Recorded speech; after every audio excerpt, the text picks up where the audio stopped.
Sa gitna ng maulang panahon, hindi bababa sa 50 bahay ang natupok sa Baseco Compound sa Maynila.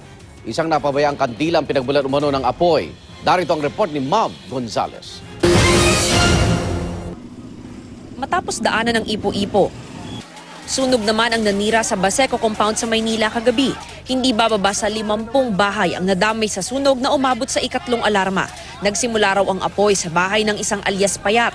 Yung pinagsimulan po ng sunog dahil lang po sa kandila, nadikit po sa may dingdingan. Yung dingding po na yun, syempre kawayan yun, mabilis po siyang lumiyab. Yung pagkukulang lang po nung yung nakatira doon, di po siya nagsalita na nagsisimula lang po yung sunog. Mabilis lang kasi base ron sa mga kabarangay ko na nandoon sa area na yon.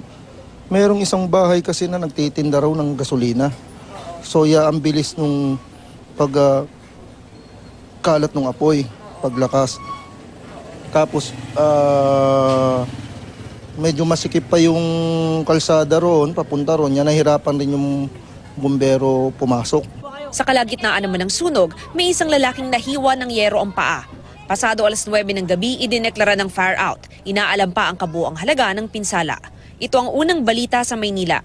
Mav Gonzales reporting.